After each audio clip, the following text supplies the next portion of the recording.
Salut à tous, le produit tant attendu, produit par DJI, le Mavic 4 Pro est arrivé. On se retrouve aujourd'hui à Etretat pour le tester. Donc je suis accompagné pour cette vidéo de Léo. Salut Léo. Salut Hugo. Léo qui est donc conseiller technique chez Studio Sport mais également cadreur cinéma. Et de l'autre côté Jérémy. Salut Jérémy. Salut Hugo. Donc qui est télépilote professionnel pour Abbot. On va avoir une expertise complète aussi bien sur le pilotage que sur la fameuse caméra présente sur ce drone. C'est parti. Aujourd'hui, on va tester un nouveau format de vidéo pour ce produit. On va laisser donc deux experts discuter et de temps en temps, je vais intervenir pour poser des questions que vous pourriez vous poser. Pour l'introduction, je vais laisser Léo nous expliquer ce qu'on va voir dans cette vidéo maintenant. On va en effet parler du Mavic 4 Pro juste ici. Pourquoi ce produit est un indispensable aux créateurs de contenu en photo et en vidéo. On va rentrer dans le vif du sujet, on va aborder les spécifications techniques, tout ce qu'il apporte comme nouveauté. Voilà, je suis avec Jérémy qui va m'accompagner dans cette vidéo pour le test. Donc moi je vais vous présenter toute la partie ergonomie du drone, comment c'est simple de le déployer et de le mettre en œuvre. Vous repérez un contenu incroyable, un lieu incroyable et vous volez. On vous explique ça en détail. Le Mavic 4 Pro n'est pas juste un nouveau drone, c'est une réelle révolution. L'avantage de l'ergonomie, dès qu'on déploie le bras, le drone s'allume automatiquement. Et lorsque vous dépliez la radiocommande, l'écran s'allume automatiquement, ce qui fait que plus de rapidité, plus de précision et plus de confort dans vos prises vidéo. Merci Jérémy. Donc là, je vais attaquer la partie vidéo, photo et la caméra principale de ce drone. Alors, on a un capteur CMOS 4/3 Hasselblad qui propose de la 6K en 60p. Donc ça, c'est vraiment une révolution dans le drone consumer où on n'avait pas encore ça sur le Mavic 3 Pro. Donc là, nouvelle avancée technologique en termes en vidéo. Et on retrouve un codec d'enregistrement du D-Log à 422 10 bits. Donc pour tous les codecs d'enregistrement, de l'étalonnage, du montage, ce sera parfaitement adapté. Et enfin, on a une plage ISO en photo de 400 à 1600 ISO avec un capteur de 100 mégapixels. Donc ça, c'est vraiment un immense capteur en termes de photos. Ça convaincra tous les vidéastes et tous les photographes de passer sur ce produit. En termes d'ouverture, sur cette caméra, on est sur une ouverture variable de f2 à f11 et une plage dynamique de 16 stops qui est à peu près un équivalent de la Blackmagic Pocket 6K. Ok les gars, donc si je comprends bien, c'est une caméra cinéma montée sur un drone, c'est juste incroyable. On avait déjà un peu le cas sur le Mavic 3 Pro, mais là j'ai l'impression qu'on a passé un cap. T'es d'accord ? Ouais, on a passé un cap avec la qualité Hasselblad du coup qui revient sur le Mavic 4 Pro avec du coup la signature Hasselblad et le HNCS qui vient en fait rendre tes images plus contrastées, organiques et fidèles. Ok, donc voilà. Une super qualité, une caméra pro. Ouais, une caméra professionnelle. Ok. Je vais te laisser maintenant, donc on a bien évoqué le fait qu'il y avait 3 caméras sur cette caméra Hasselblad. Je vais te laisser parler donc des 2 télécaméras suivantes. En effet, Hugo, 2 télécaméras, dont une télécaméra moyenne, un 70 mm avec un zoom x3 sans perte. Donc ça, c'est quand même incroyable, qui vous permettra de faire des photos jusqu'à 48 millions de pixels. Et sur cette 3e caméra, le drone embarque un 168 mm, donc un zoom en x6 avec 13 de plage dynamique en photo et 50 millions de pixels. Donc petit rappel, les 3 caméras de ce drone ont accès au profil D-Log, D-Log M et HLG, au ralenti 4K 120 fps et même au panorama libre. Ce qui rend ce drone hyper polyvalent pour tous les créateurs de contenu. Ok, donc si je comprends bien, une super caméra, mais si je regarde, on a l'impression que cette caméra, elle est posée sur une nacelle. Donc Jérém, est-ce que tu peux m'expliquer un petit peu cette nacelle et les nouveautés de cette nacelle ? Effectivement, cette nacelle elle est modifiée donc à 360 degrés. Le but c'est de pouvoir vraiment faire des prises de vue incroyables grâce au nouveau spin shot et également de pouvoir monter la caméra à 60 degrés et bien sûr à -90 dans tous les cas. J'appréciais tout particulièrement la stabilité du Mavic 3 Pro, c'était génial pour faire de la photo par exemple. Est-ce que sur ce Mavic 4 Pro il y a une évolution ou est-ce que ça reste très bien comme sur le Mavic 3 Pro ? Sur ce drone là, ça reste vraiment top dans tous les cas. Mais vraiment le gros plus de celui-ci, c'est vraiment la nacelle qui pivote à 360 degrés. Okay. Le but c'est vraiment faire des prises de vue incroyables. Ok, maintenant parle-moi du déploiement du drone. On l'a vu tout à l'heure, le drone il est donc en déploiement automatique lorsque tu ouvres les bras, mais la radiocommande également, dans le sens où il te suffit de déployer l'écran de la radiocommande pour l'allumer automatiquement. Mais grosse nouveauté sur ce drone, on a connu sur les anciennes machines où il fallait à chaque fois que tu visses et dévisses les sticks, ce qui pouvait être un gros souci de temps en l'occurrence. Là maintenant, tout se fait automatiquement, les sticks sont rabattables pour encore plus d'efficacité. Et enfin incroyable, lorsque tu veux passer en mode portrait, plus besoin de jouer dans les paramètres, un basculement de l'écran fait office que sur la nacelle, elle se bascule automatiquement. Ok, très pratique et hyper fonctionnel. Exactement. Merci Jérémy, je vais repasser derrière la caméra et je vais te laisser parler du pilotage de la RC. L'avantage de cette RC Pro 2, la nouvelle version de chez DJI, c'est que l'autonomie a été améliorée. Surtout, on a un multi-channel qui est disponible pour pouvoir voler à plusieurs drones. Vous êtes avec plusieurs télépilotes. Vous avez donc 3 channels de diffusion de façon à ce que l'image ne soit pas brouillée, ce qui est une grosse révolution sur cette machine-là. Et enfin, les bandes de fréquences ont été améliorées grâce à l'O4+, à savoir qu'en Europe, tu peux voler avec un drone comme celui-ci jusqu'à 15 km sans dégrader la portée et en norme non européenne jusqu'à 30 km. Sur la nouvelle RC Pro 2, on peut voir également la molette juste ici qui nous permet de pouvoir régler l'indice d'exposition, mais également l'ouverture, de façon à pouvoir régler rapidement ton plan en fonction de l'environnement. Et enfin, l'écran de 7 pouces à 2000 nits hyper éclairé de façon à pouvoir gérer les situations les plus sombres.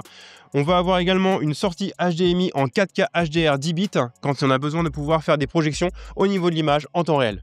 Ok, Jérémy, je me permets juste de rajouter une petite chose. On peut activer le mode sport avec les capteurs actifs. Tout à fait. Le but, c'est de pouvoir aller encore un peu plus vite tout en gardant la sécurité autour du drone, bien sûr. J'ai l'impression, Léo, qu'on a passé un vrai cap en termes de technologie aussi sur les capteurs, puisque les 3 profitent de l'IA, c'est ça ? Oui, c'est ça en fait. La caméra intègre, les 3 caméras d'ailleurs intègrent le tracking, donc de bateaux, de voitures, d'humains, d'oiseaux même maintenant. Ça, c'est vraiment un truc vraiment très très chouette. Donc la technologie a été renforcée par l'intelligence artificielle, ce qui fait que les trackings sont beaucoup plus précis et qu'on a une reprise aussi une fois qu'on perd le sujet. Il arrive à récupérer la cible et le sujet tout seul là, grâce à l'IA. Et ça, c'est vraiment super pratique quand on fait des plans comme ça où on a besoin d'un suivi hyper précis. C'est vraiment trop bien. Ok, donc si je comprends bien, on a vraiment les dernières technologies de DJI dans ce drone. Jérém, est-ce que tu peux me parler de l'ActiveTrack 360 ? Tout à fait. En fait, l'ActiveTrack 360, c'est assez simple. Si ton sujet est perdu derrière un véhicule ou autre, le drone va vraiment aller dans la projection en fait, de la trajectoire que ton sujet pourrait avoir pour le retrouver et enfin le traquer le mieux possible. D'accord, donc s'il perd le sujet, il peut le retrouver. Exactement, c'est tout l'intérêt. Ok, donc on a vraiment passé un cap en termes de technologie.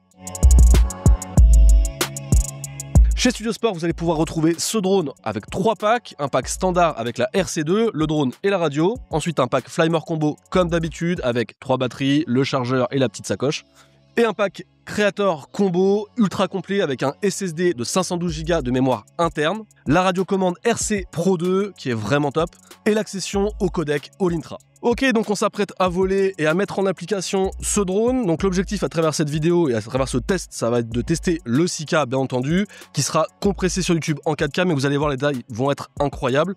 Et également différents modes de pilotage, les modes Master Shot et le fameux mode Spin Shot avec ce drone. Ce qui va être intéressant à travers ce test, ça va être de pouvoir parler pendant. Et Jérémy va nous expliquer un petit peu ce qu'il ressent au moment du pilotage, sachant qu'il a l'habitude de piloter avec un Mavic 3 Pro. Ok les gars, maintenant assez de théorie, franchement on a beaucoup parlé, il est temps d'aller voler, de faire des vraies images, en plus on est dans un lieu un peu cool, c'est parti.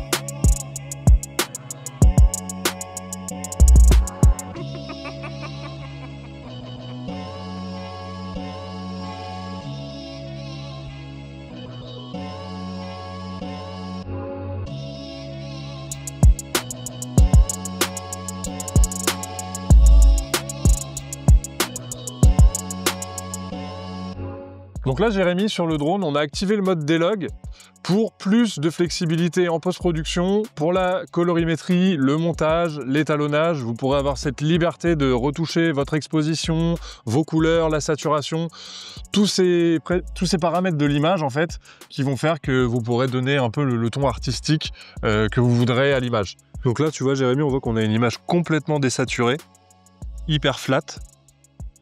Et en fait, ça va te laisser après, ou me laisser plutôt, la flexibilité pour étalonner tout ça et donner un rendu cinématique pour gérer toute la partie colorimétrie, exposition en post-prod. L'avantage, c'est que moi, je peux me concentrer vraiment sur l'image, ou plutôt sur le pilotage, de façon à avoir vraiment quelque chose de propre. Alors là, je voulais vous préciser quelque chose pour tous les utilisateurs des drones DJI en général, hein, pas que le Mavic 4 Pro, mais là on le voit à l'usage avec Jérémy. Quand on tourne en mode D-Log, surtout il est important, quand on fait de la prise de vue dans des conditions comme ça, donc là on est en plein soleil, il est 15h, de s'équiper de filtres ND. Les filtres Neutral Density, ça peut vous sauver des prises de vue. Donc les filtres ND, c'est hyper important dans des conditions comme ça. Comme vous venez de le voir, ce drone est incroyable, on pourrait tester tous les modes de vol. D'ailleurs, si vous voulez voir ce que ça donne avec d'autres modes, on vous invite à nous suivre directement sur Instagram puisqu'on va le tester de fond en comble. Donc Jérémy, tu as l'habitude de piloter ce type de drone. Donne-moi vraiment tes ressentis et ton ressenti global sur ce produit, le Mavic 4 Pro. Concrètement, l'environnement est très beau ici, mais beaucoup de vent. Ce que j'ai ressenti, c'est une stabilité incroyable. J'ai vraiment pas senti le vent dans la nacelle, puisque même quand je prends un peu de vitesse, et bien du coup, tu ne sens aucun à-coup. L'ergonomie de la radiocommande est vraiment bien, c'est-à-dire que c'est confort, un petit peu comme ce qu'on avait sur les anciennes gammes, et vraiment beaucoup mieux pour le coup. Que du plus, et après les nouveaux modes, donc notamment le spin shot, sont vraiment incroyables. Donc une stabilité incroyable, l'autonomie est vraiment bien. C'est un vrai atout pour ce drone. La radiocommande très confortable, il y a énormément de contenu à faire et c'est vraiment un bon produit. Vous l'avez vu, ce drone il est extrêmement intéressant en termes de pilotage safe. On a assisté récemment des pilotes qui font du live vidéo. Léo, parle-nous un petit peu de cette pratique, le live vidéo, on n'a pas le droit à l'erreur. Avec ce drone là, en quoi ça va être plus pratique ? Alors déjà c'est très pratique parce qu'on arrive, on est très vite en place, le drone il est facile à déployer, facile à prendre en main, tous les modes dans la radiocommande c'est hyper intuitif, donc ça pour tous les professionnels que ce soit en photo, en vidéo, tout est très simplifié, hyper intuitif, donc ça c'est vraiment très bien. Ensuite il y a vraiment un point fort pour moi sur ce drone, c'est son capteur principal et sa caméra Hasselblad. On a vu là la 6K à 60p, c'est vraiment une fluidité et une résolution qui est formidable, franchement c'est vraiment une révolution sur ce côté-là du capteur. Et en photo pareil, 100 millions de pixels en photo, donc pour tous les photographes qui ont envie de faire de la photo aérienne et de la photo en drone, c'est le produit de l'année. Petit point rapide sur l'ActiveTrack, la nouvelle version de l'ActiveTrack 360. Tu as l'habitude, toi, de filmer des cyclistes, par exemple. Ouais. Avec ce drone, ce qui va être très intéressant, c'est qu'il suffit vraiment de cibler en fait, le sujet qu'on souhaite filmer et il va le suivre. Sur certains drones, on est vraiment sur de l'humain. Là, on peut vraiment suivre tout. Des véhicules, des bateaux, des oiseaux même. C'est hyper intéressant, notamment pour le sport. Et donc ce drone-là, il est extrêmement polyvalent. On va profiter de l'image et en même temps de sa capacité à cibler son sujet et à en faire quelque chose de très intéressant. L'avantage d'avoir 3 caméras, c'est qu'on n'a pas besoin de prendre de risques pour filmer des choses incroyables. On n'a pas besoin de se rapprocher. Léo, explique-moi un petit peu ce que ça permet de faire. Bah oui, ça permet d'avoir déjà un premier plan très grand angle avec voilà, un vrai paysage très dessiné où on voit que voilà, le grand angle est vraiment super efficace, la caméra principale comme je disais. Et on a aussi le 70 mm si on veut aller chercher un sujet un petit peu plus rapproché. On a vu qu'on avait réussi à filmer des gens sur la falaise avec le 168 qui est son x6. Donc là, on peut aller chercher du détail sans aucune perte dans l'image. Ça, faut le dire, c'est quand même assez impressionnant. On va faire un x6 avec un 168 mm sans perte. Donc ça, c'est quand même bluffant. Dernier petit point avant de conclure sur ce produit, j'aimerais faire un petit point législation avec toi. Explique-nous un petit peu comment il se positionne. Donc effectivement, ce drone-là est classé C2 de par son poids et le bruit des hélices. Donc ce qui permet de pouvoir l'utiliser en open, mais également Studio Sport proposera via Abbot un kit d'homologation C5 dans le but de pouvoir l'utiliser pour des professionnels, donc en milieu urbain, donc c'est-à-dire du STS01.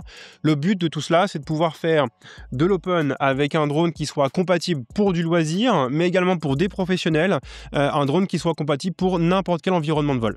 Ok, donc on revient à notre session de vol. Moi, à titre perso, j'étais convaincu par le Mavic 3 Pro. On a vu récemment des photographes faire des clichés magnifiques et les sortir en grand tirage. C'était juste génial.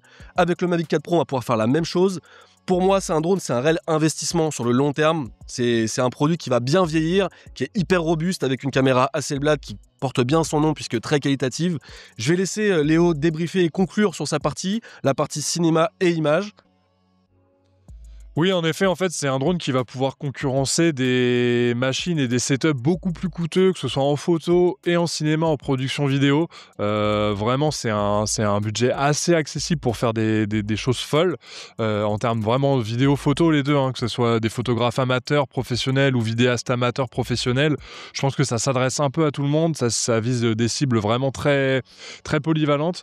Et voilà, non, c'est un produit qui est vraiment bluffant. Les caméras caméras sont vraiment exceptionnelles. Vous allez voir le rendu en vidéo, c'est vraiment une folie. Avant de laisser Jérémy conclure sa partie, je voulais juste rajouter une petite chose. En fait, c'est un drone qui est particulier dans le sens où il est très performant, orienté professionnel bien entendu, mais il a tellement de technologie à l'intérieur qu'il reste très facile. Et finalement, en termes de pilotage, on se rapproche vraiment des drones limite d'entrée de gamme de chez DJI, puisque c'est hyper facile. Jérémy, je te laisse conclure ta partie. Effectivement, passer la partie où on va pouvoir déployer le drone en quelques instants, l'autonomie qui est juste incroyable et on l'a vu. Les nouveaux modes automatisés avec la nacelle qui pivote à 360 degrés, on peut faire des contenus incroyables en déployant le drone très rapidement et tout ça très facilement. Ok, merci pour vos avis. On a été très content de tester en avant-première ce modèle. On se retrouve très bientôt pour une nouvelle vidéo. Si vous avez des commentaires ou des questions, vous pouvez joindre Léo, conseiller technique, au 02 35 00 30 00, mais également sur le chat ou par mail, ou nous laisser un petit commentaire en bas de la vidéo. Soutenez-nous en vous abonnant. On se retrouve très rapidement. Ciao.